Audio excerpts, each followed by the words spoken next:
Hi everyone, welcome to a MovieHooker YouTube video. Happy New Year, Happy Christmas, all that. It's all over and done with. It's 2024 now, so we gotta just start hooking you up with more movies. Keep it going.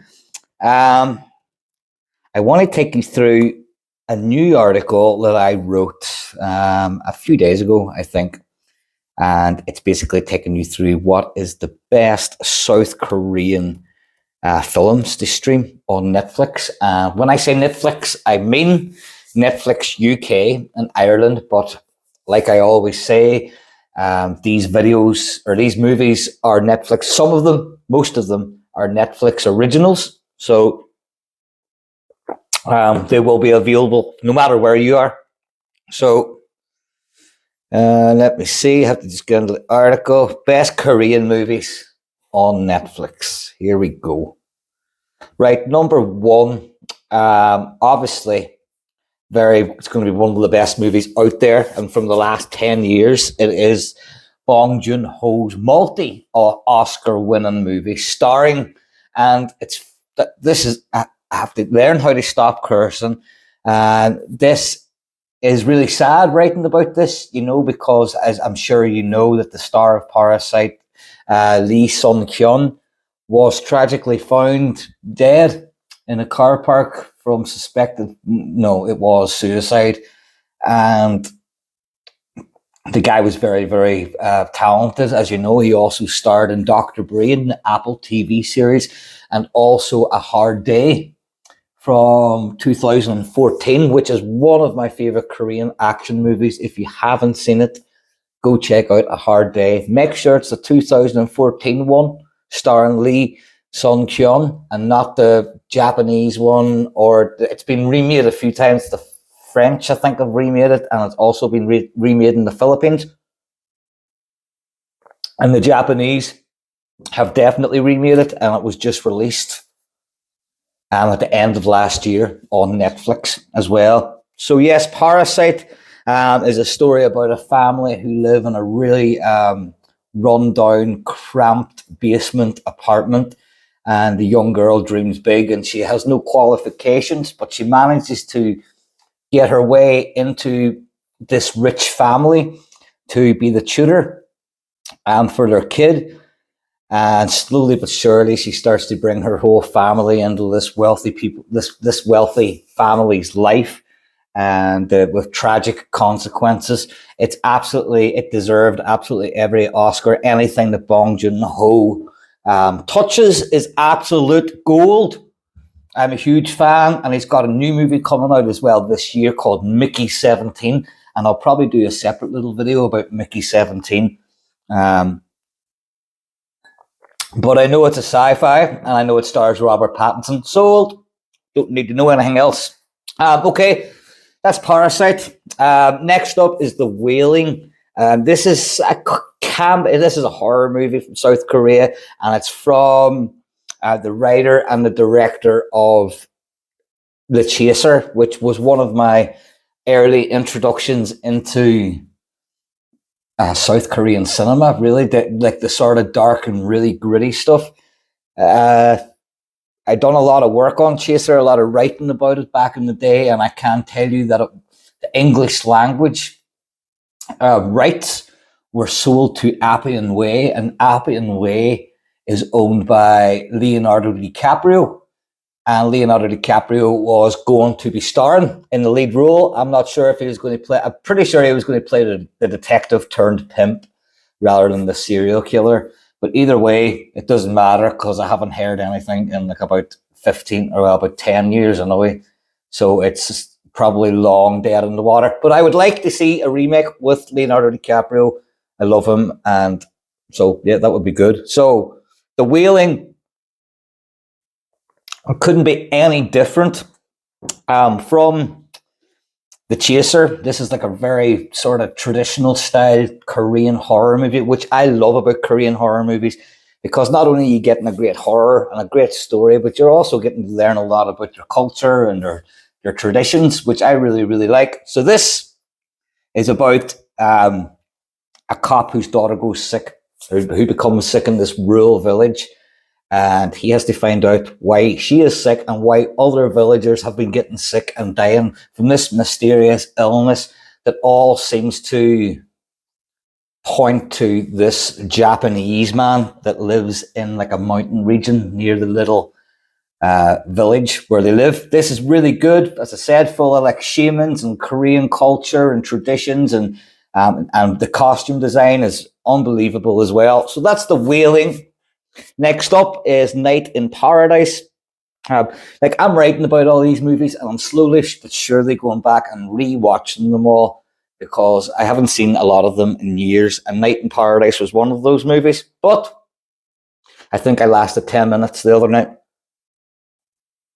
Not because of boredom, but because of I was wrecked. I just fell asleep. I don't really work too well with subtitles. There's actually some good things when you're watching subtitles and you're falling asleep. You can just turn around and go to sleep because you can't understand a fucking word anybody's saying. That's the good thing. Whereas if you're watching an English language production or something in your own language, then you can still hear what's going on and you'll spoil it. But if you're watching something else, anyway. So what am I saying here? Night in Paradise, right? This is a gangster movie, but it's just about a gangster rather than about gangsters, if that makes sense. All the gangster shenanigans that the South Koreans do epically well as well. But this is about a gangster who has, due to these really tragic circumstances, he has to go to this island and hide out. And he meets this guy and this girl there, and that's all I'm going to say. They've all got their own issues, and slowly but surely, the things that he has been running away from, the reason, or one of the reasons that he's been running away, is coming back to hunt him down. And this, another reason, and I will say, probably the main reason that if you haven't checked this out, that you will want to watch it, is that it's from Park Hyung-jung, my main man. He is the writer of I Saw the Devil, also New World, as well as a million other brilliant movies. Maybe not a million, but you get what I'm saying. I'm a big fan, but not only is Park Hyung-jung the writer of Night in Paradise, he is also the director. So you're getting to see his actual vision rather than just listening to the genius screenplays that he is. This is a great movie. It's so fucking heartbreaking. And yeah, that's Night in Paradise. It was released in 2019. Right, next up, Kingdom, Ashen of the North. I'm sure a lot of you are going, oh, God, come on, get on with it. But I have to talk about it. If I don't talk about it, then I'm quite simply leaving out one of the best films on Netflix. You could argue that this ain't... Oh, shite. See that there? Nearly spilt the candle in there today, all over everything, all over my phone. And there now, my Mac nearly went fucking swimming in coffee. I'm an idiot. But anyway, Kingdom, if you haven't seen it, or what was I saying? You could argue that Kingdom is a standalone episode in the Kingdom series franchise. But I'm just going to say it's a feature length. It's a fucking movie, okay? So Kingdom is about a really special flower that holds these really dark powers to bring the dead back to life and stuff. And it's wrongly used to try and heal a king. And the king comes back and starts infecting others. And all of a sudden, you've got this zombie apocalypse. Absolutely phenomenal series. So Ashen of the North is a standalone movie, and it's an origin story about the flower called the Resurrection Flower or the Resurrection Plant. I can't remember. So that is Kingdom, Ashen of the North. Next up, Alive. Yes. Right, here's the thing, right? I love that guy. I think that's, my Korean is terrible. So, I'm really, like, he also starred in, what was Hellbound, the Young Sang-ho Netflix series.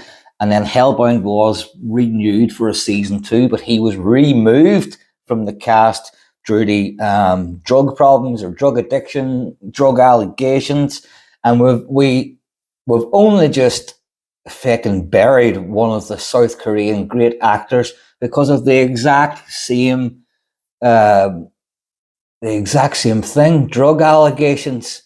And I don't know, it's like, I'm sure in a lot of countries, like stuff like this, especially South Korea, you would really hope that they would treat that issue as a drug problem, like a medical issue, an addiction problem, rather than a criminal record and completely destroying someone's life because they smoked a bit of weed or done a bit of, whatever, So I'm absolutely gutted, and I hope the dude, I really mean it, I hope the guy is doing really, really well, and I hope that we really see him back, on the screens really soon.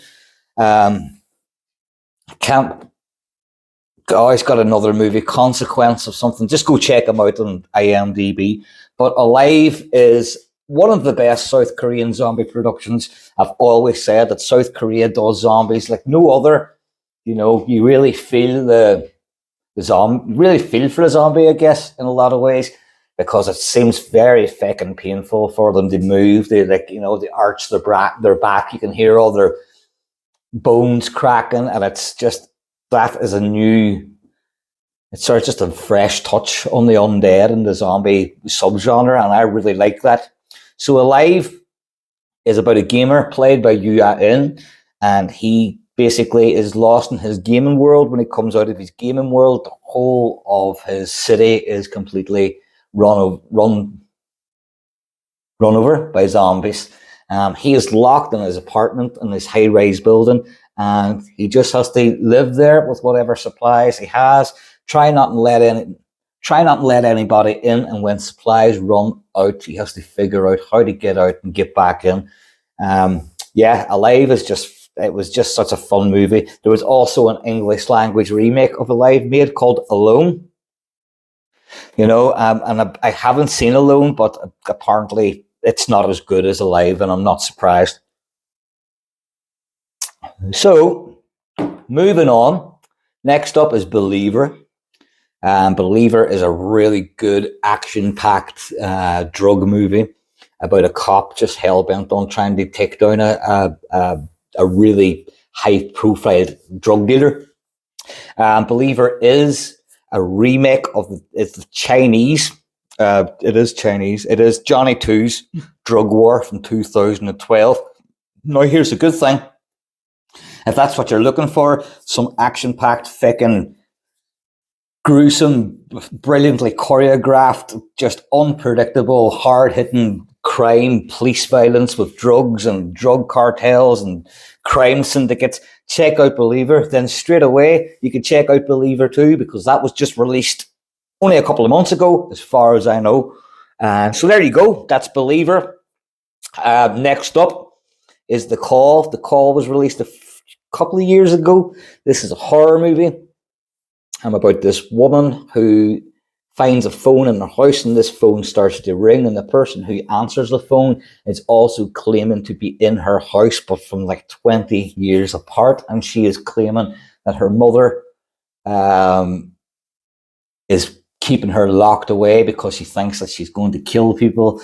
And this is a really, really good twisty sort of psychological horror, with a really good supernatural element to it as well. So that is Call. Next up is Forgotten. Forgotten, I don't know. I'm lost for words, to be honest, when it comes to this movie. This is one of the most intelligent films that I've ever seen. It is just constructed. The only thing I can say is, constructed so well. You wouldn't even say directed. It is built. It's just phenomenal. So basically, without giving anything away, two brothers very close to each other. The younger brother looks up to the elder brother. One night that they're out, the elder brother he's good at everything, absolutely everything. He exhales and everything. One night they're out, it's raining, and the younger brother notices the good brother getting abducted in a van. So 19 days later, he comes home, the older brother comes home, and the younger brother starts to notice slight changes in him. And it ain't long before he thinks that the person there is not his brother at all. This is phenomenal writing, phenomenal acting. The story that once the reveals start in this, just get ready. Just hold your mouth up because it's fucking absolutely powerful. And it's from 2017. I'm surprised we haven't got an English language remake of that. But yeah, that's Forgotten, and that's on Netflix original. It'll be everywhere. Right, okay, so second last one on this list, here we go, is The Chase. This is a South Korean serial killer movie about people starting to die in this apartment complex. It's not like a high-rise apartment complex, it's just like an apartment building. And like an old cop comes in and he actually thinks that it could be a serial killer that was evaded and capture for decades. There is elements of like bits of comedy fused in this. The soundtrack is a bit, nothing to the musicians that done the soundtrack or anything, but the soundtrack was just a bit too 70s cop sort of thing. Maybe that's what they were going for, but it just didn't work for me. But anyway, that's The Chase. It's still well worth your time. And last but not least, I am saving it because the first movie I mentioned was Parasite. That starred Lee Sung-kyun and Song Kang-ho. And this one at the end, The Drug King, which also stars my main man, Song Kang-ho, my hands down favorite actor, South Korean actor. He can do no wrong. In fact, I actually think this movie would have suffered a bit if he wasn't in the lead. So it's based on a true story. It's set in the 70s. It looks wonderful. And it's just about this petty drug dealer who starts making his way up through the ranks and he becomes South Korea's he becomes the drug king, like the title. And, in true fashion, then we've got a cop on the other side who's trying everything to bring this guy down. So that is it, guys. That is the best South Korean movies that you can currently stream on Netflix, UK and Ireland. But as I said, a lot of these are Netflix originals, so they'll be available anywhere. Anyway, thank you very much for watching. If you enjoyed this video, hit the subscribe button and word up. Thank you very much. Cheers.